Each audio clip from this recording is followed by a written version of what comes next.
વલસાડની Sarigam જેઆઈડીસીમાં gas ગળતરની ઘટના બની છે અને ઉમરગામની ખાનગી કંપનીમાં ગેસ લીકેજની ઘટના બનતા જ કામગીરી દરમિયાન ગેસ લીકેજ થતા અફરાતફરીનો માહોલ સર્જાઈ ગયો। ગેસ લીકેજ બાદ કામદારોને સલામત સ્થળે ખસેડવામાં આવ્યા છે તો કામદારોને આંખમાં બળતરા અને શ્વાસ લેવામાં તકલીફ થઈ રહી હતી। બે કામદારોને ગેસની અસર થતા સારવાર અર્થે ખસેડવામાં આવ્યા તો હાલ કંપનીની આજુબાજુના વિસ્તારને કોર્ડન કરવામાં આવ્યો। घटनाने लई पोलीस તેમજ જીપીસીબીના अधिकारियों घटनास्थळे पहुंचा था। वो रिएक्टर से ओपन रिएक्टर में से बाहर आ गया था, उस वजह से उसमें रिएक्शन हो गया बाहर आने से। और अभी बाहर आने से रोड के ऊपर आंखें में जलन होने लगी। आम पब्लिक जो भी जा रही थी रास्ते पे जाता था, उस वजह से इसलिए सब कॉर्डन किया हुआ एरिया और पुलिस स्टाफ भी कॉर्डन करके कामगिरी कर रहा है अपनी। जामनगरमां दबाणो दूर करवानी कामगीरी हाथ धरवामां आवी छे तो रेलवेनी जग्याओ परना दबाण दूर करवानी कवायत हाथ धरवामां आवी छे। दिग्जाम सर्कल विस्तारमां रेलवे तंत्र द्वारा डिमोलेशन प्रक्रिया हाथ धरवामां आवी। करोड़ों रूपियानी किंमती जमीन पर वर्षोथी दबाण करवामां આવ્યું હતું। दबाण हटाववा रेलवे स्थानिक पोलीस साथे ऑपरेशन हाथ धर्યું तो डीवायएसपी एएसपी सहितना उच्च पोलीस अधिकारी सहित 300 થી વધુ सुरक्षाकर्मीओ तैनात करवामां આવ્યા છે। जेसीबी ट्रेक्टर सहितना साधनों लई रेलवेनी टीमे डिमोलेशन प्रक्रिया हाथ धरी है। सांज सुधीमां तमाम दबाण दूर करवा माटे कवायत हाथ धराई है।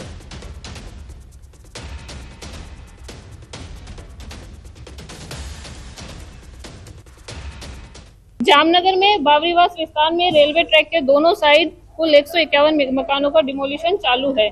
इसमें रेलवे अथॉरिटीज, डिस्ट्रिक्ट एडमिनिस्ट्रेशन सभी के संकलन से ये डिमोलिशन चल रहा है। कुल 300 के आसपास पुलिस, 20 पुलिस अधिकारी शामिल है। जामनगर शहर में दिग्जाम सर्कल थी सत्यम कॉलोनी रोड सुधी જ્યારે રેલવે ડબલિંગનું કામ ચાલી રહ્યું છે ત્યારે ડિમોલેશન પ્રક્રિયા હાથ ધરાઈ છે।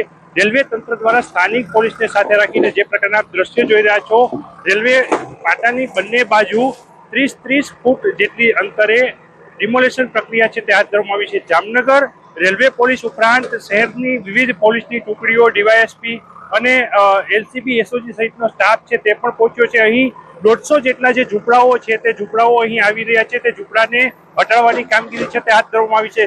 શહેરમાં ગુનાખોરીનું પ્રમાણ છે તે પણ અહીંથી વધતું હતું ત્યારે રેલવે ડબલિંગનું કામ ચાલી રહ્યું છે ત્યારે રેલવેની જે પટરી છે તેની બંને બાજુ 30-30 ફૂટ ડિમોલેશન પ્રક્રિયા છે તે વહેલી સવારથી જ હાથ ધરાઈ છે। કિંજલ કારસરિયા, ન્યૂઝ 18 ગુજરાતી, જામનગર।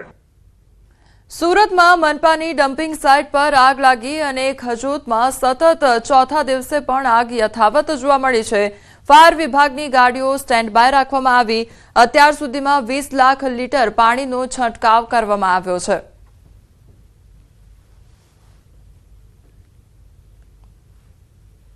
अमदावादना नरोडा विस्तारमां आवेला अमरनाथ एस्टेटमां विकराळ आग लागी गई। संविधान सर्कल पासे जेसल प्रोडक्ट्स प्राइवेट लिमिटेड कंपनीमां आग लागी गई हती तो रात्रे 11:30 कलाक आसपास આગની ઘટના બની હતી અને ફાયર વિભાગ દ્વારા વહેલી સવારે 5:30 કલાકે આગ પર કાબુ મેળવાયો હતો। હાલ કુલિંગની કામગીરી ચાલી રહી છે। સદનસીબે ઘટનામાં કોઈ જાનહાનિ કે ઈજા થઈ નથી। આગ લાગવા પાછળનું કારણ હજી સુધી અકબંધ છે।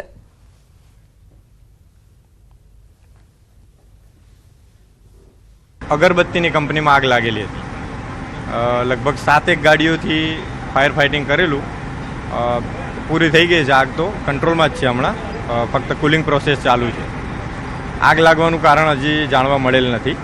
અમદાવાદના નરોડામાં આવેલી અગરબત્તીની જે ફેક્ટરી હતી તેમાં આગ લાગી હતી। જેસલ પ્રોડક્ટ પ્રાઇવેટ લિમિટેડની આ કંપની છે અને એ કંપનીમાં અચાનક જે રીતે આગ લાગી અને આ અગરબત્તી બનાવતી હતી તે જેનો જથ્થો છે તે ઝડપથી આગને પકડી લીધો અને ત્યારબાદ જે ફાયરની ટીમ છે તે પણ પહોંચી ગઈ હતી ઘટના સ્થળ ઉપર। 7 ગાડીઓ દ્વારા 5 થી 6 કલાકની જહેમત બાદ આગ છે તે કાબૂમાં આવી ગઈ છે। હવે કુલિંગની પ્રોસેસ છે તે ચાલી રહી છે, પરંતુ આ જે કંપની છે તેની આજુબાજુમાં જ રેસિડેન્ટ એરિયો પણ આવેલો છે અને તેના કારણે ભયનો માહોલ છે તે આખી રાત છે જોવા મળી રહ્યો છે। પરંતુ આગને કાબૂ કરવા માટે ખૂબ જ મહેનત છે તે કરવી પડી રહી છે, પરંતુ આગનું કારણ શું છે તે હજુ સુધી જાણવા નથી મળ્યું અને જે કંપનીના માલિક છે તે પણ અત્યારે બહાર છે, એટલે કે જ્યારે આવશે ત્યારબાદ તેનું ખ્યાલ આવશે કે કહેવામાં આવી રહ્યું છે કે કોઈ બાઇક હતી અને તેમાં આગ છે લાગી અને ત્યારબાદ આગ પકડાઈ છે, પરંતુ સચોટ કારણ છે તે હજુ જાણવાનું બાકી છે, પરંતુ અત્યારે આગ છે તે સંપૂર્ણ કાબૂમાં આવી ગઈ છે અને કોઈ જાનહાનિ થઈ નથી. કેમેરામેન ખેંગર રાઠોડ સાથે વિપુ પટેલ, ન્યૂઝ 18 ગુજરાતી, અમદાવાદ.